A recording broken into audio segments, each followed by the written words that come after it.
Everybody, yeah. Woo! My gosh, my gosh, my gosh. Man, the last few days have been cold. Cold, colder than a mug. Hey everybody, this is DCEs, and I'm finally back. Just with some little random thoughts about the last few days, just checking in on everyone, and I hope everyone enjoyed. Well, those are people who celebrate Christmas. I hope you all enjoyed your Christmas. Those of you who celebrate Kwanzaa, and I'm sorry to sound ignorant of some of the other traditional holidays. I hope that whatever traditions you or your family observe, I hope they've been joyful. I realize that for everyone across the country has not been joyful with this vicious polar snap that swept the country. The Polar Express? I don't know what they call it, but it was a Polar Express that just rolled through every town and just stayed on track. And some of them just jumped the track and just, it's been horrible. I think Saturday morning, I made the mistake of leaving my house to do some last minute Christmas shopping, and it was 16 degrees.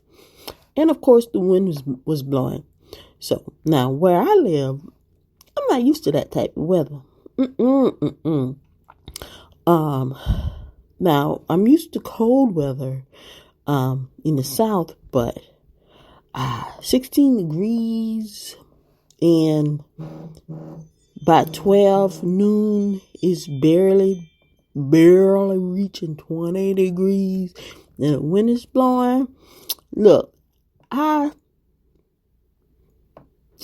say from my door to where I parked my car probably was about 10-15 feet, and it took me less than a minute to get to my vehicle. And I tell you, to go out in that cold with no gloves on was a mistake, because my hands were cold for an extremely long time. Okay, so my thoughts, of course, are with those people. And believe it or not, prayers. I know, that thoughts and prayers line is so cringy, so tired of hearing it, especially, when it comes to hearing a bunch of politicians who really don't mean anything about it when they say it. But truly, because in those states, upstate New York and other places, they're finding people who expired on the sidewalk because of the whiteout conditions, people who expired in their cars because they got stuck in traffic and the snow was just too heavy, traffic was too heavy. It's awful. And also, not just them, but also, I hate to phrase it like that, but also for the people who are homeless or live in inadequate housing. And that's one thing this country has to do better with. We have too much going for us for there to be so many homeless people and people who probably have a place to stay, but they live in fear because of home insecurity. Meaning that, they're living in a place, they're renting a place that the landlord or the owners don't take proper care of, and they're paying sky high rent, and they could barely pay their rent. And with those local programs from different states,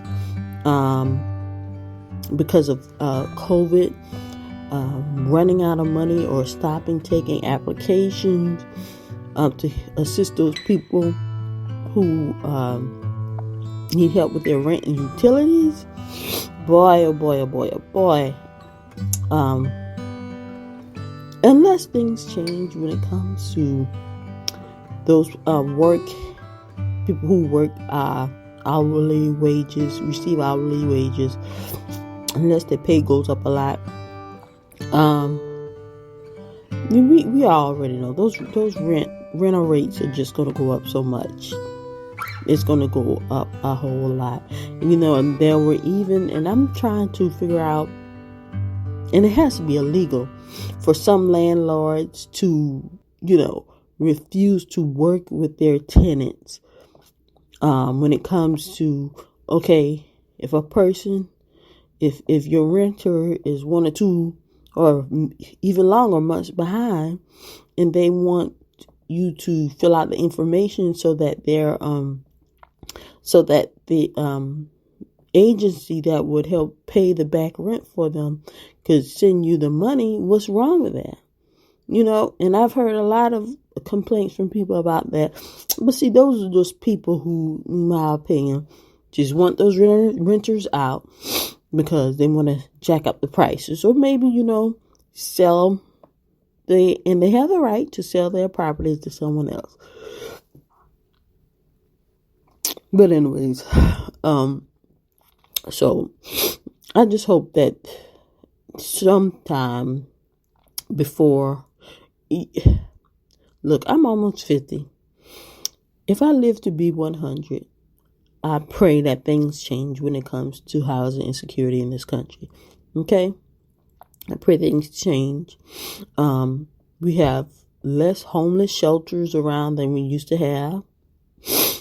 And honestly, homeless shelters, they're good, they're needed. But I think if businesses and corporations and the community, local governments did more homeless shelters, there wouldn't be a need for, I guess you could say, large-scale homeless shelters within a one city or town. Especially with the last few years with this boom with the tiny houses. And I like how in some communities, they are having these tiny houses, these little villages for people who are homeless. And that's a good thing. That's a good thing. And I know it's only a temporary fix, but we could do more, especially when on the news, it's like weekly, they're talking about how there are more and more jobs. These companies, these businesses, they need more workers. They need more workers. They need workers. Well, one, it is true that those people who are in need of work, they should, if they can, they should put forth an effort to get some work to apply for a job. But the thing is, in a lot of communities, like in the community where I live in, unless you have money to pay for a taxi or Uber or Lyft or a friend or a neighbor or family member to take you where you need to go, there really isn't any cheap public transportation. The only cheap public transportation is the city bus, and you have to be living in the city limits. And the bus schedule in those smaller cities, it's not, they don't run, those buses don't run like they do in those larger cities, okay? So it's like a strict schedule, and the bus stops are few and far between, okay? So that's very hard for those people who probably live on the outskirts of town. I'm not saying like way in the country. I'm saying on the outskirts of town where there are no bus routes around, okay? But yeah, there's no large scale public transportation in many communities, and that's a bad thing. And hopefully that'll change. Well, okay, enough of those hopes, right? I guess. But okay. So besides that, we are slowly, it's Tuesday evening, and Wednesday is supposed to be a lot warmer. Tonight I think they say it's supposed to be about 20 degrees as opposed to, in the single digits like it was before Saturday and Sunday. But yeah, I'm thankful that this weather is changing where I am, and it's starting to warm up. Now, what's going to happen in places like Buffalo, how long it's going to take, even though I know those people in Buffalo, they're used to the snow and stuff, but not like this, okay? All right. So anyways, just switching topics real quick. I was just sitting here, just thinking about relationships and friendships. Not relationships in terms of, oh, that's my man, that's my woman, my husband, my wife, girlfriend, significant. Nah, just, whether it's cordial working relationships, friendships, just plain old relationships, and about how as adults, there is this need for some adults, for many adults, well, maybe most adults, to always want to see the good in a person. However, and that's a good thing. However, when something that is negative, that just might be the truth, like it's a 99.99999% chance that negative thing is the truth, and it's right in their face, it's right in their eyeball, it's in their ear gate for them to see for themselves, and the math is mathing, they refuse to acknowledge it.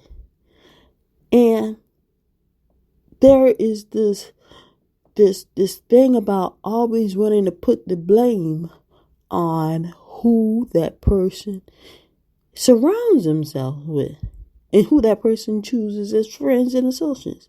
Now, I'm going to tell you now, honestly, teenagers, preteens,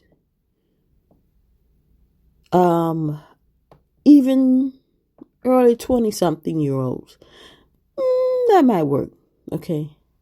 But I'm sorry, for a 40-something, 50-something-year-old adult who's supposed to be educated with all these uppity degrees and titles and blah, blah, blah, blah, blah, okay, in positions and supposed to be in their right mind, no. That excuse about, it's the friends, it's the associates, it's the this, it's the that don't fly. I'm sorry, it don't. It's a cop-out. And it's a dangerous thing to do. And we have to stop that as a society. We have to stop putting the blame on other people. I take full responsibility and ownership of the things I've done and things I do and say. I have to. Now, having said that, I ain't taking responsibility and ownership for things that I have not done and have not said. No, I'm not going to let nobody put their issues, their crazy, their faults on me just because they look at me and they don't like something about me. Because you can dislike a person. All you want is your prerogative. This is America, free country. Right? Okay. You have the freedom. However, when you turn your dislikes towards discrimination and you use it to discriminate against people, to hurt people, to slander people, to commit libel, to try to frame a person for some criminal acts, you're off the rails, buddy. You're off the rails.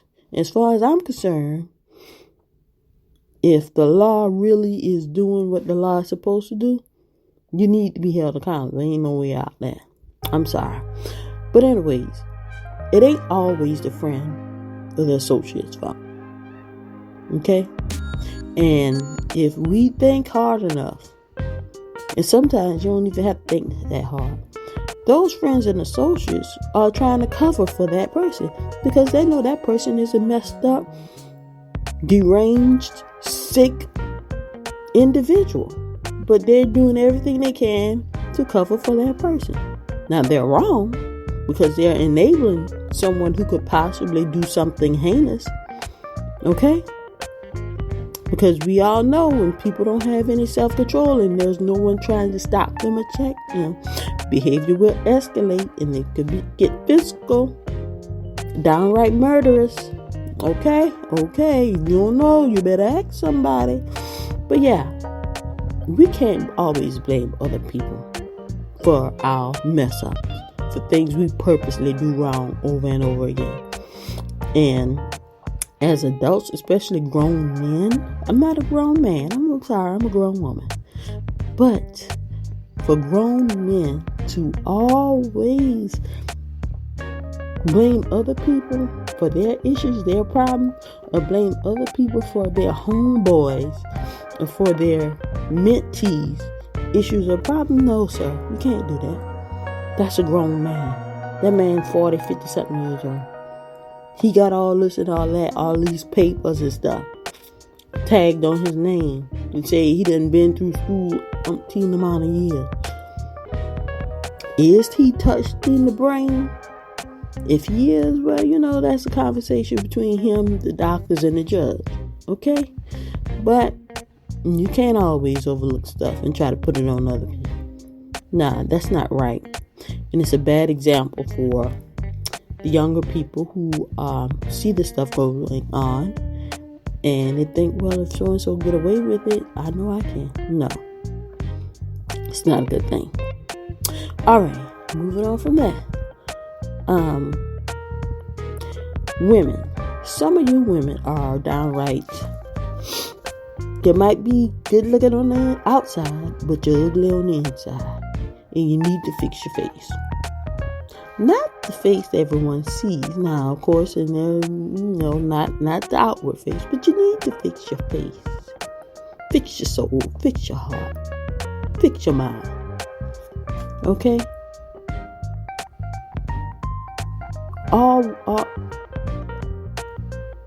All women don't have to look like you, or look like someone you would want to be around. Because guess what? All women don't like you and don't want to be around you. Okay?